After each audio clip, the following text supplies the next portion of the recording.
Muy buenas con todos y vamos a revisar el capítulo de conceptos avanzados de Java. Pues bien, como habíamos comentado desde un principio, Java es un lenguaje muy extenso que dispone de muchas librerías y de diferentes utilidades para muchos tipos de aplicación, muchos casos de uso, ¿sí?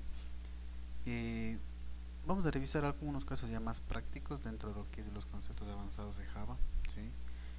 De pronto es necesario que tengamos estos conocimientos que nos serán de utilidad para resolver algunos casos eh, prácticos o problemas que ustedes tengan localmente dentro de sus organizaciones. Pues bien, clase anteriores habíamos revisado los modificadores de acceso muy rápidamente. Lo que nos pretende ayudar los modificadores de acceso son definir el acceso a los determinados elementos o métodos, ¿sí? Tenemos, como revisamos la vez anterior, modificadores como private, default, protected y public, ¿sí? Ahora lo que estamos orientados a los modificadores de acceso es más a una clase. ¿Qué pasa si coloco una clase con private? ¿La puedo ocupar dentro del mismo paquete? No. ¿La puedo ocupar dentro de una subclase? No. ¿La puedo ocupar dentro de otro paquete? No. Si tengo una clase default, la declaro como una clase default. ¿Puedo ocupar la misma clase? Sí, en el mismo paquete, pero no dentro de la subclase. Hasta ahora hemos definido clases, por ejemplo, para los ejemplos que hemos realizado, clases tipo public, hemos puesto public class ejemplo, por ejemplo.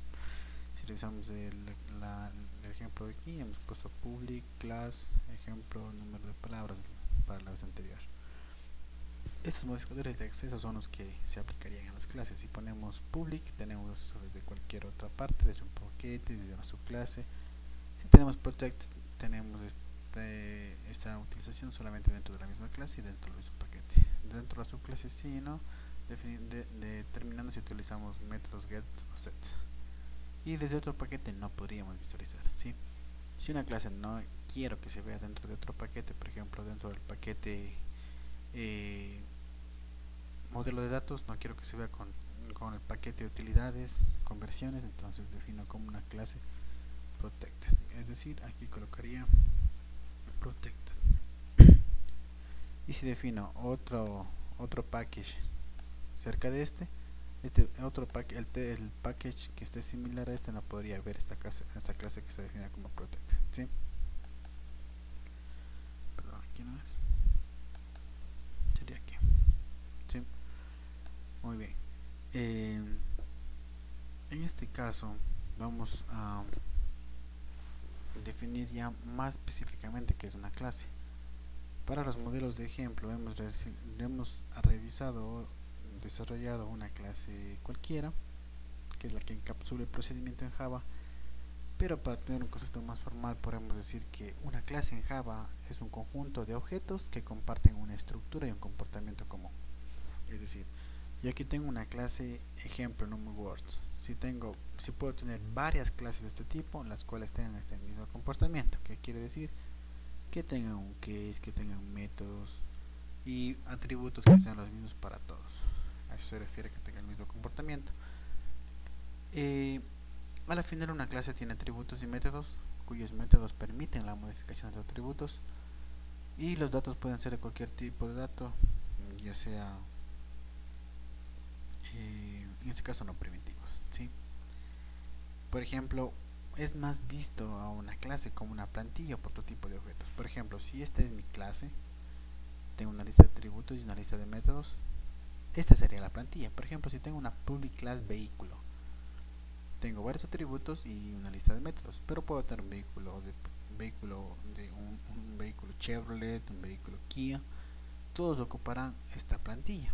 Lo que cambiaría serían los valores de los atributos y cómo los métodos trabajan sobre estos atributos. Por ejemplo, un atributo puede ser un color, un objeto será rojo, otro será verde, otro será amarillo.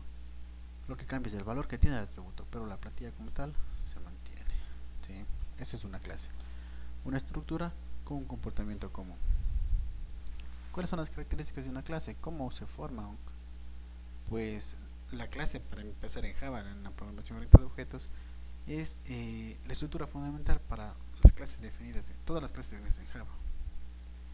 Tenemos que tener en cuenta cuando construyamos una clase lo que nunca puede faltar es un nombre que identifica la clase, las propiedades, los atributos y los campos de la clase, el constructor, que es un método el cual inicializa las variables o atributos, y los métodos que efectúan los procedimientos sobre los atributos, es decir, pueden cambiar el estado de los atributos, ¿sí?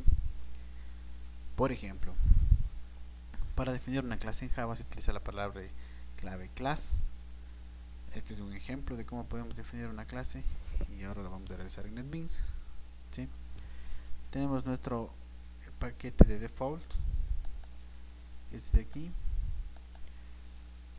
en el cual vamos a definir una clase. Aquí tengo un error, vamos a solventar este error para que nos permita trabajar tranquilos, ¿sí?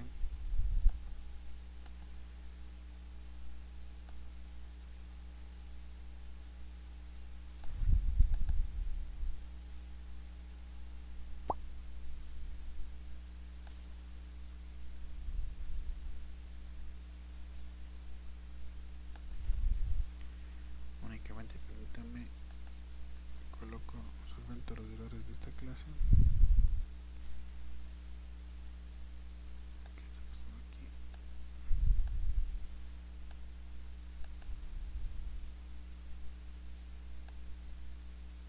Estoy con una subclase.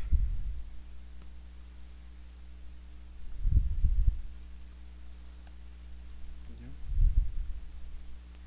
Perfecto. Como queremos una clase en Java, seleccionamos un package, en este caso tenemos el test, en NetBeans como tal, definimos Java class, en la cual colocamos el nombre. Por ejemplo, este se va a llamar clase 1, ¿sí? Dentro de qué proyecto, cuál va a ser la localización, en este caso va a ser source package, y cuál va a ser el nombre del archivo, clase1.java. Damos finish y se nos ha creado la clase, una clase de tipo pública, para que pueda ser vista desde cualquier parte.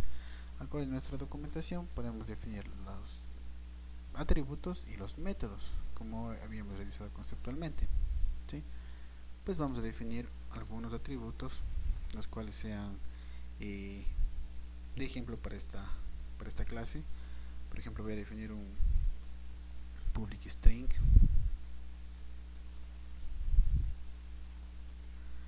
valor 1, un public int, valor 2. Listo, tendríamos los atributos de esta clase. Ahora podemos definir un constructor. El nombre de la clase está definido ya. Los atributos serían los que se encuentran en esta sección, y el constructor es el que hace que estos valores tengan una primera inicialización o un primer valor. ¿Cómo se define un constructor en Java? Pues se lo coloca de la siguiente manera: public y el nombre de la clase, clase 1. Este va a ser el método que construye o que va a definir, que va a inicializar los primeros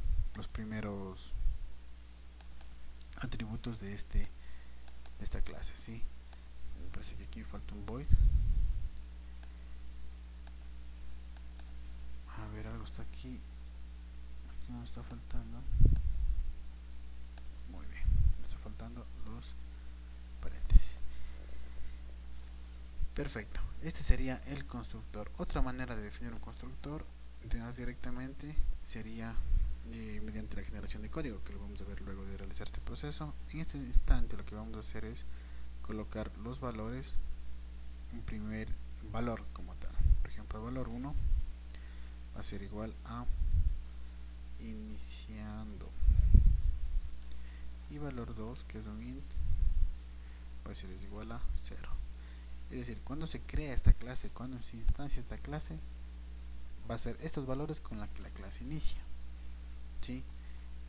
Ahora vamos a definir los métodos o atributos. Por ejemplo, aquí voy a definir un método público, el cual va a ser, se va a llamar cambiar valor clase. Cuando se ejecute este método va a realizar el cambio de los valores de esta clase. Por ejemplo, voy a definir otros valores en esta sección. valor 1 va a ser A cambiando y valor 2 va a ser igual a 2, por ejemplo, ¿sí? Repitamos los conceptos. Una clase es una plantilla y un conjunto de atributos y métodos. Tengo atributos y tengo métodos que cambian este comportamiento, ¿sí? Yo puedo tener varias clases de este tipo y esta sería la plantilla como tal. Ahora puedo insertar un método main. Antes de ello puedo generar el constructor de esta clase automáticamente en el MIS. Por ejemplo, si nos fijamos bien, este es el constructor que nosotros definimos, pero puedo insertarlo directamente en el MIS a través de la inserción de código. Aquí dice constructor, digo qué valores quiero modificar y se genera automáticamente el constructor, ¿sí? En este caso me dice que ingrese el valor 1 y el valor 2 y me genera el constructor automáticamente. Los métodos que sirven para el cambio de los valores habíamos definido antes que eran los getters y los setters, entonces mediante esta opción también podemos autogenerarlos. Get para obtener el valor y set para colocar un valor al atributo en específico, ¿sí? Y este método que sería el que nosotros acabamos de cambiar. Perfecto. Entonces, por ejemplo, me voy a esta clase que tiene un main. Desde aquí voy a instanciar la clase 1. ¿Cómo lo hago esto? Digo clase 1, que lo voy a llamar clase ejemplo 1, es igual a una nueva instancia de esta clase, ¿sí? En la cual tengo que enviarle como valor los primeros datos que tendrá. Voy a poner el primer dato y un valor de -1, por ejemplo. Repitamos esta sentencia. De esta manera se instancia una clase, es decir, a partir de esta plantilla creo un objeto. Puedo tener varios objetos de estos. Ahí se refleja la conceptualización que revisamos. Sí, aquí voy a poner ejemplo 2, ejemplo 3, inicio, ejemplo 4. Entonces, en este caso, tengo varios objetos que utilizan esta estructura, ¿sí? Primer dato 1, puede llamarse primer dato 2, primer dato 3, etc. Con esta sentencia, la clase ejemplo 1 hasta la 4 son nuevos objetos que estarán reservados en memoria y que los puedo ocupar.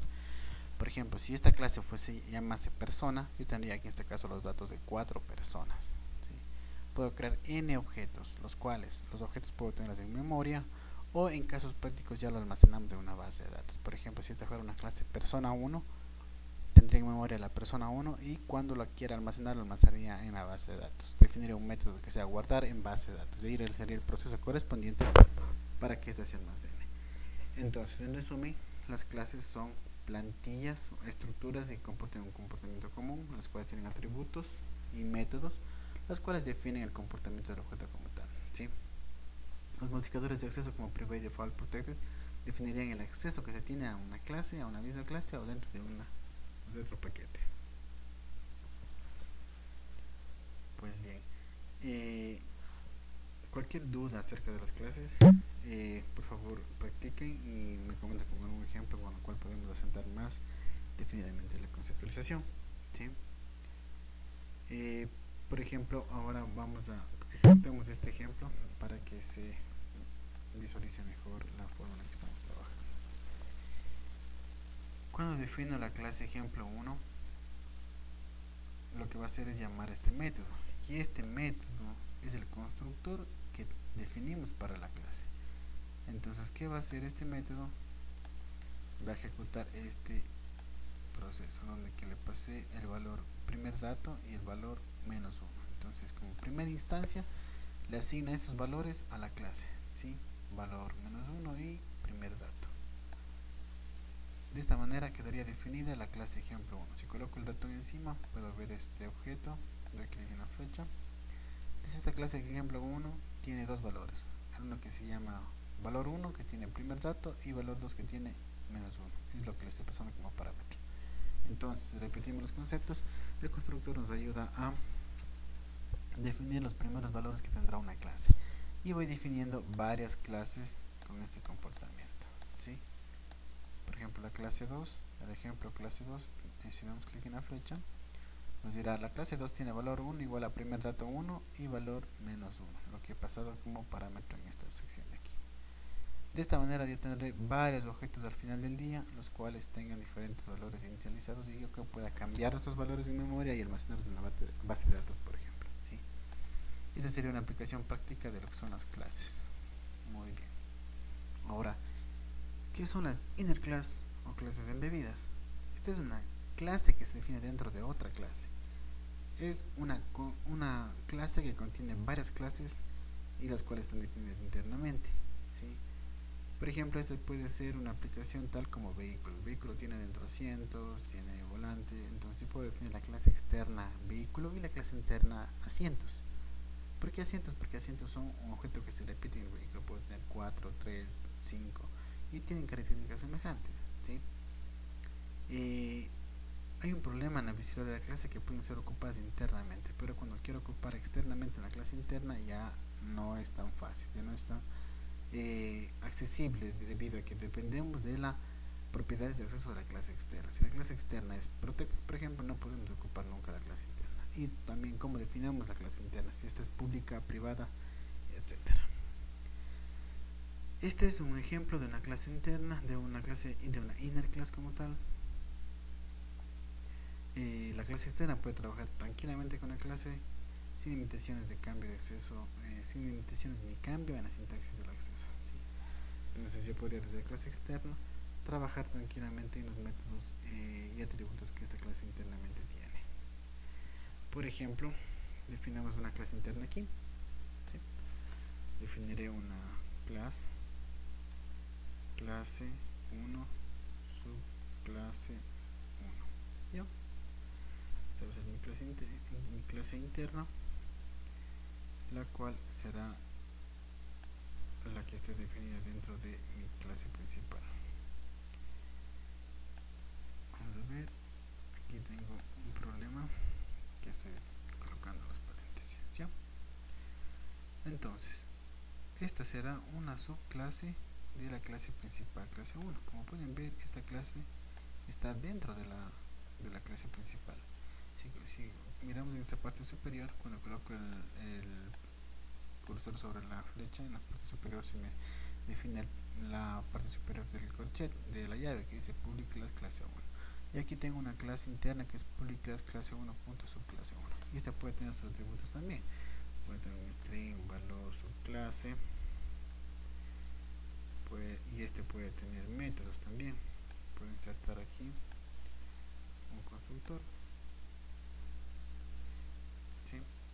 Y esta sería la forma en la que se trabaja. Ahora, cuando instancia estos valores, por ejemplo, veamos qué pasa aquí. Si quiero acceder a los valores de esta clase, ¿cómo lo haría? Digo, clase 1 ejemplo, es decir, el nombre, punto, valor 1, valor 2, que son los atributos que definí como públicos o privados. ¿Sí? ¿Qué pasa si yo quiero acceder a esta clase que está internamente dentro de esta? Tendría que definir un método de get o set para poder acceder a esta clase. Entonces, cuando coloco, por ejemplo, un método get o setter para acceder a la información que está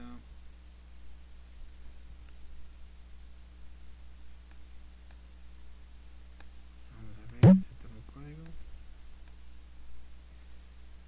constructores, bueno, ya no tenemos gets. Por ejemplo, aquí voy a definir un método que sea public de tipo subclase 1 get subclase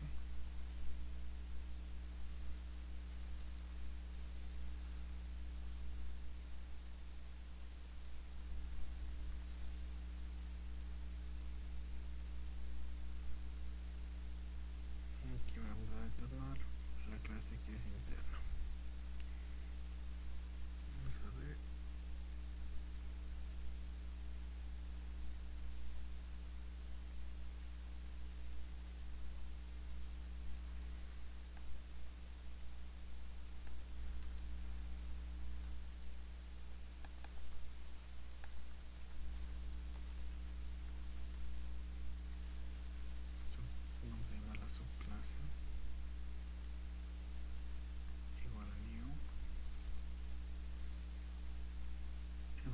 va a ser, coloquemos un valor planificado nada más, valor subclase. Perfecto. Aquí vamos a retornar esta clase. Explico lo que acabo de hacer. Dentro de la clase padre he definido un método el cual me dé una subclase interna. Este valor que está aquí es el tipo de dato que me va a retornar este método. Cuando yo invoque este método, lo que esté aquí me va a ser el valor que me retorna. Si aquí coloco un entero, este método me debe retornar un valor entero. Si coloco un string, me debe retornar un valor string. En este caso he dicho, este método me retorna una clase, un tipo de objeto, subclase 1, subclase 1, que es el tipo de su clase interna. Entonces, cuando yo quiera acceder desde cualquier otra clase a ese método, aquí puedo acceder get subclase, ¿sí? Cuando invoque este método estaré accediendo a la subclase que tenga esta clase como tal, porque en este caso están como public, pero si en este caso yo coloco private, ¿sí? Desde esta invocación ya no puedo ver este método. ¿Qué me dice? Este método tiene un acceso privado en clase 1, es decir, no puedo ocuparla dentro de otra clase. Si coloco público, ¿qué pasa con el error? Desaparece, porque ahora ya lo puedo ocupar desde una clase pública. Entonces ahí se ve claramente cuál sería el significado de esta tabla.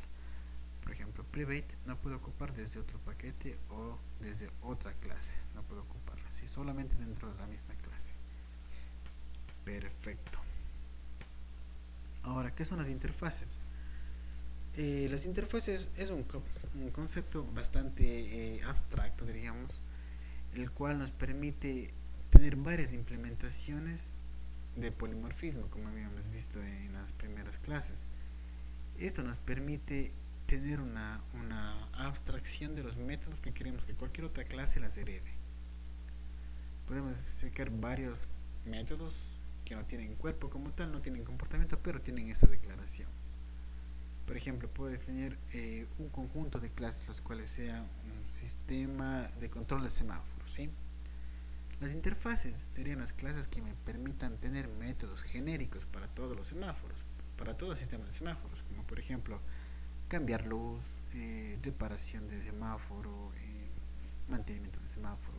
Esos métodos que son generales para todos los objetos o la mayoría de clases o un conjunto de clases se los define como interfaces, los cuales son una manera de heredar un comportamiento para diferentes tipos de objetos. Por ejemplo, en los semáforos puede estar la interfaz mantenimiento, y este mantenimiento va a tener el método limpiar.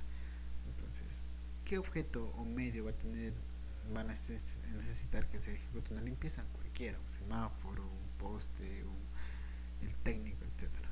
De esta manera los interfaces nos permiten heredar o operar o ocupar métodos los cuales son genéricos para un conjunto de clases. Es por eso que dice la interfaz especifica qué se debe hacer, pero no cómo hacerlo. Si yo defino la interfaz mantenimiento como el método limpiar, solamente diré eso, que esta clase es para limpiar. Ahora, cómo se limpia dependerá de cada clase, no va a ser lo mismo limpiar un poste o limpiar un semáforo. Exacto. Y una clase puede implementar diferentes cantidades de interfaces, puede implementar varios comportamientos de varias clases como tal. Veamos un ejemplo. Tenemos tres clases: futbolista, entrenador y masajista. El masajista tiene una titulación y su experiencia. El entrenador tiene un ID de federación y es el que planifica los entrenamientos. Y el futbolista tiene propiedades como dorsal, demarcación y un método de entrevista. Todos ellos realizan funciones diferentes y son tipos diferentes de objetos. Ellos están utilizando una interfaz que se llama integrantes de selección de fútbol, y todos ellos ocupan los métodos concentrarse, viajar, entrenar y jugar partido. ¿Sí? Cuando existe un partido, todos entran en acción: el futbolista, el entrenador y el masajista, a pesar que son diferentes objetos. Entonces la interfaz se definiría de esta manera: public interface, integrante selección de fútbol, los cuales tendrían 4 métodos: concentrarse, viajar, entrenar y jugar partido. En la interfaz no se definen los métodos, no se definen, perdón, qué hacen los métodos, sino únicamente el método como tal. Y en la clase, el futbolista, debe existir un método que diga concentrarse, y ahí adentro cómo el futbolista se concentra. Lo mismo pasará en entrenador, también existirá el método concentrarse, y dentro de este cómo el entrenador se concentra. De lo mismo pasaría con el masajista, pero todos tienen una aplicación diferente de concentrarse, lo cual se especifica en cada una de las clases en sí misma. Por eso se utiliza la clase interface para definir qué es lo que van a utilizar, qué comportamientos van a tener sus objetos, es decir, para dejar la declaración formal de qué deben hacer. Ahora, como cada clase lo haga sería diferente. ¿Entendido? Perfecto. Esto va de la mano con lo que es una clase abstracta como tal, ¿sí? Aquí tenemos, por ejemplo, una clase abstracta selección de fútbol. La clase abstracta es una clase 0, ¿sí? La cual se especifica los métodos que no están aún implementados, como lo hacíamos con las interfaces anteriormente, y este se define en el valor inicial 0. No tienen comportamiento y no se pueden crear objetos de estas clases. Las clases dije son las que implementan los métodos, ¿sí? Por ejemplo, aquí la clase abstracta será selección de fútbol. Es la clase raíz desde donde nace toda la problemática. Ahí únicamente se definen los atributos y los métodos se los define ya en cada una de las clases que hereden o pertenezcan, en este caso, a la clase de selección de fútbol. ¿Qué entiendo yo en esta relación? El futbolista, el entrenador y el masajista están en relación a la selección de fútbol, es decir, componen el conjunto de una selección de fútbol. Por eso la selección de fútbol class es la madre o raíz del problema, en este caso mapeado. Perfecto. Algo más que podemos mencionar es que para definir clase abstracta se utiliza la palabra reservada abstract, pública abstract, class empleado para decir que es la clase raíz. En este caso definimos únicamente los atributos y cada clase implementa su método propio de forma diferente. Y para los métodos también podemos ocupar la palabra abstract para que simplemente en este nivel de clase se defina el valor de ese atributo y no se puede definir en las clases inferiores. Aquí un ejemplo: tenemos la clase principal, la cual tiene declarado el método concreto, y otro método que se llama método abstracto. Ahora, la clase que defino yo en función de esta clase raíz se la llamará subclase, que extiende la palabra reservada para herencia. Recuerda, extiende de principal. ¿Qué quiero decir? Que esta clase subclase hereda los comportamientos de la clase abstracta madre, y en este caso con la palabra reservada override heredo el comportamiento del método abstracto. Entonces aquí puedo definir ya cuál sería el comportamiento de este método. En esta clase principal únicamente digo voy a ocupar este método abstracto, pero en la clase y la subclase digo este método que dije ocupar lo haré de la siguiente manera. Defino qué, y en la subclase defino cómo voy a realizar esta implementación. Esto con respecto a clases, interfaces y clases abstractas, ¿sí? Algo que es muy útil es el manejo de las excepciones, que consiste en manejar las interrupciones que sufre un sistema cuando se está en ejecución. Por ejemplo, ¿qué pasa si un sistema está en ejecución y quiere leer un archivo y este archivo se borró, se cambió de nombre en el sistema operativo? El sistema tendrá que morir, el sistema se va a botar una excepción, un error en este caso que se le llama, se lo controla a través de una excepción. Cuando queremos acceder, por ejemplo, a un valor de una colección que tiene menos o más elementos de los definidos, si tengo un vector de 10 elementos y quiero acceder al valor o al espacio de memoria en el número 11 que no existe, me tendrá que dar una excepción. Cuando quiero recibir información en red mientras se produce una pérdida de conectividad, también es una excepción. Todas las excepciones en Java que se presenten se los controla a través de la clase JavaLang TrueGamer, ¿sí? Esta es la forma en la cual controlamos los errores que tenemos en los sistemas en Java y podemos manipular en tiempo real qué hacer. Por ejemplo, si digo voy a leer un archivo y no existe el archivo, únicamente el sistema me ejecuta un error y el sistema termina. ¿Qué es lo que quiero que pase en la vida real? Que cuando no encuentre el archivo, el sistema se autosustente o se autocontrole, y si no existe el fichero lo busque en otra ubicación o ignore esta búsqueda o crea el archivo que está buscando. Necesito ese comportamiento, que se auto recupere ante una falla. Si no existe un archivo, necesito controlar esta excepción. No quiero que el sistema se pare en ese momento. ¿Ya? En Java la diferencia, claramente existen tres tipos de excepciones como lo definen conceptualmente. Los errores, que pueden ser errores comprobados, chequeados y no comprobados. Tenemos la gráfica, la tabla que se muestra en árbol la herencia de las excepciones en Java. En el primer paso tenemos el throwable, que es para todo el tipo de errores de excepciones en Java. Tenemos dos tipos, lo que es puramente un error y lo que es una excepción. Por ejemplo, un error que no podría recuperarme sería un hitmap, por ejemplo, o un error en el lector, un error de desbordamiento de memoria. Si ando más memoria, el sistema ya no podría hacer nada más, porque no tengo recursos para recuperarme ante esa falla. Ese sería un error. Y una excepción sería, por ejemplo, cuando no encuentro un archivo. Si no encuentro un archivo, pues me puedo recuperar. Todo esto dentro del proceso controlado runtime exception, que es durante la ejecución de mi programa. Veamos esto más aterrizado con un ejemplo, ¿sí? Tenemos una clase main, vamos a trabajar sobre esta. Lo que voy a hacer ahora es, por ejemplo, definir una conversión de datos como vimos la clase anterior, lo que son los casts. Defino un int valor 1 igual a 0 y un string valor 2 igual a 0. Punto y coma.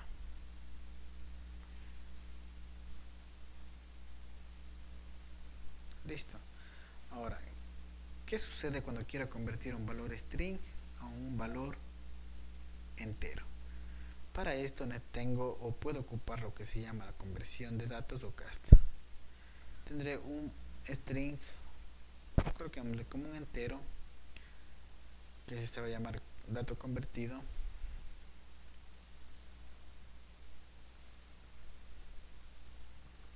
en el cual almacenaré lo que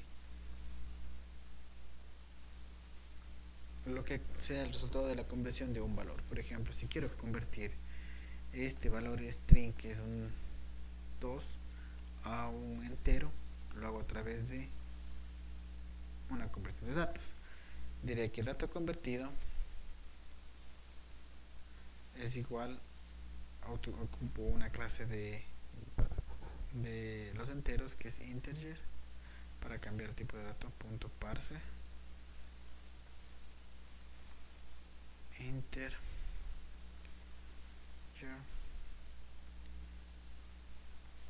parece que no me reconoce.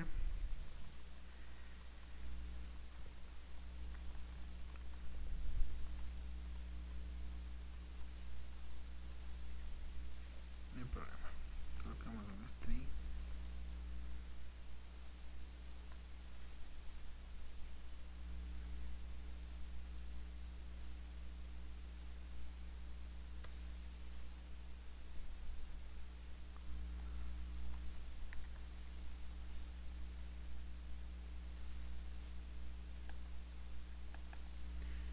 En este caso vamos a realizar de esta manera.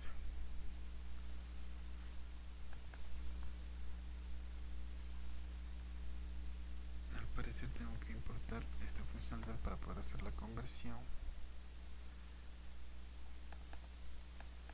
Tenemos que importar esto desde JavaLang.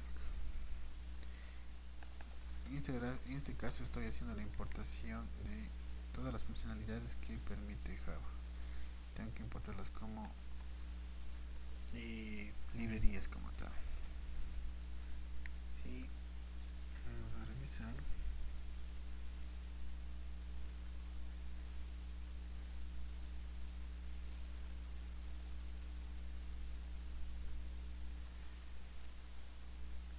Al parecer no me va a permitir convertir. convertamos de esta manera, con el caso únicamente. Int valor 2. Aquí está la funcionalidad. Ya. Value 2.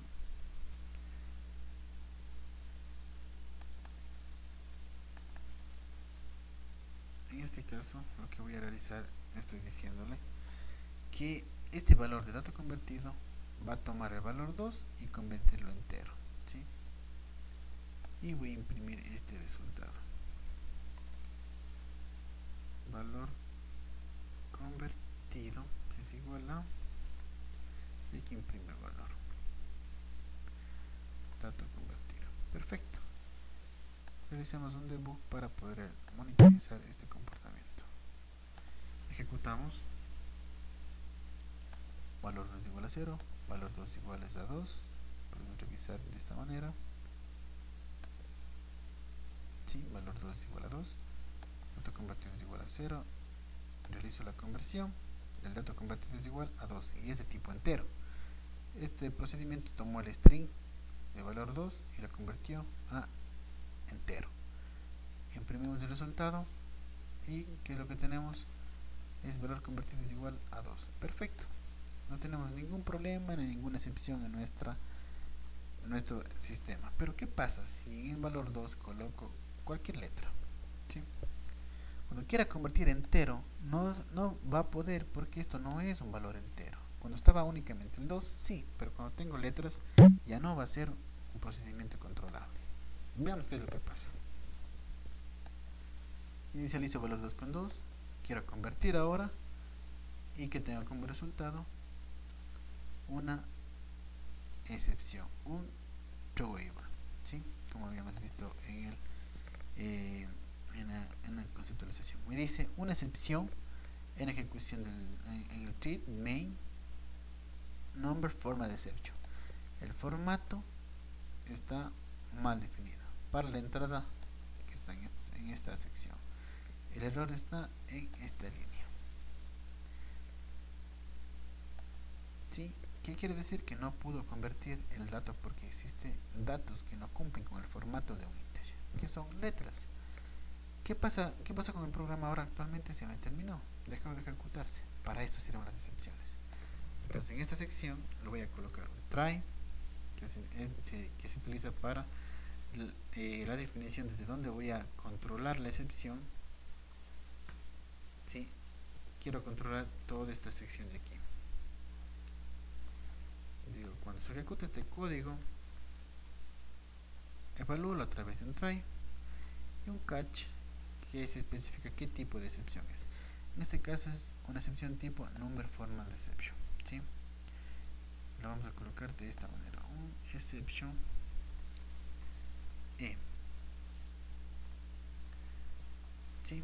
Y dentro de esta vamos a imprimir sort. Entramos en una excepción. Perfecto. Y también tenemos el caso, el método finally, que se utiliza cuando que ejecutamos siempre haya o no haya excepción. ¿Sí?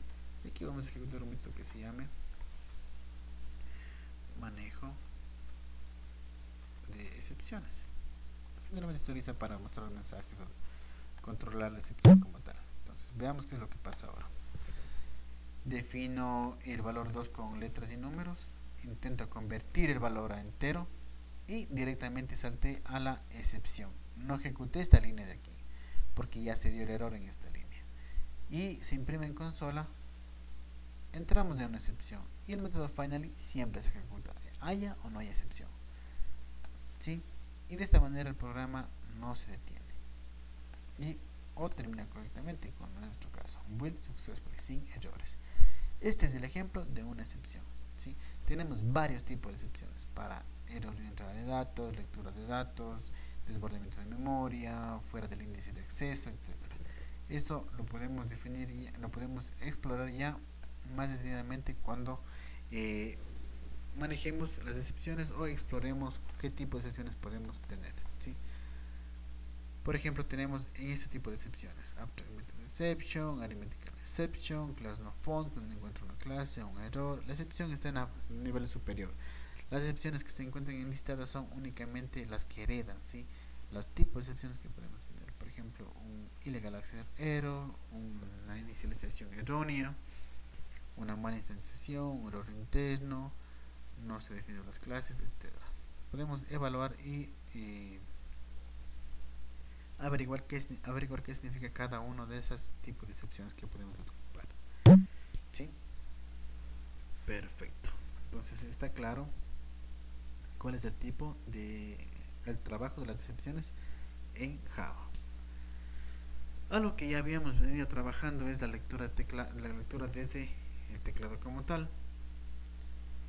Ya lo habíamos ocupado para realizar los ejemplos anteriormente mencionados, ¿sí? Recuerdan, el ingreso de datos se lo hace a través de varias fuentes.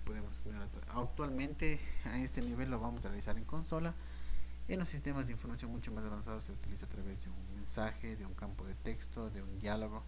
Pero en este caso, a modo de ejemplo, en Java Basic lo haremos a través de los buffer readers y los input stream readers, ¿sí? Que son unas librerías de Java IO para de la clase scanner de la librería Java útil para leer datos. Tenemos en pantalla un ejemplo en el cual tenemos una interfaz, una clase interfaz pantalla y con un método main, en el cual se definen los métodos para poder ingresar texto y imprimir en pantalla. Con una excepción, de pronto tenemos errores en esta lectura. Aquí tenemos otro método para leer a través de scanner. Tenemos dos formas entonces, ¿sí? A través del input stream read, que es de esta manera. Ocupamos esta clase como tal, un buffer reader para leer los datos y buffer readline para leer línea por línea. En la de acá tenemos algo similar, es únicamente teniendo el scanner de Java, la clase scanner, y el system in para ingreso de datos, y posteriormente procedemos a implementar a ln para imprimir el resultado que hemos acabado de leer. ¿Sí? Me gustaría poder realizar este ejemplo. Lo voy a copiar únicamente para reflejarlo en Java. Documentaré esta sección y la colocaré en esta parte del código, ¿sí?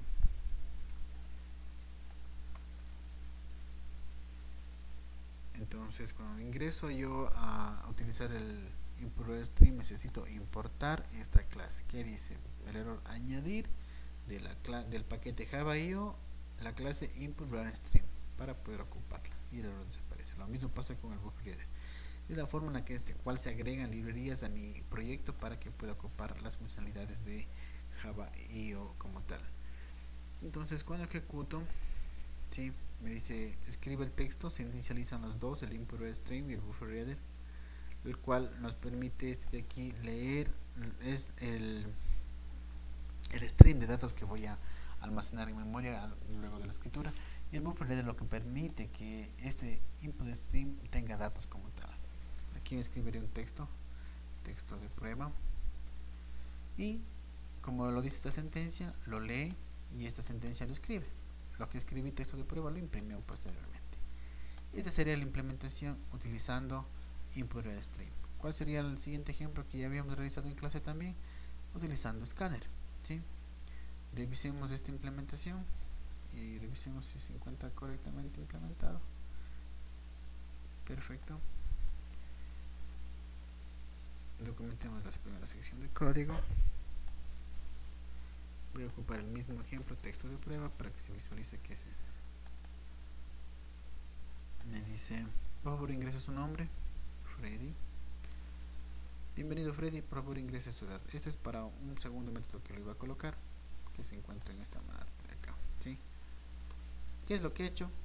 Se define un método scanner, el scanner IOPrint para escribir un mensaje como tal, y el SC readline para el ingreso de datos, y posteriormente ingreso lo que se asignó a la variable nombre.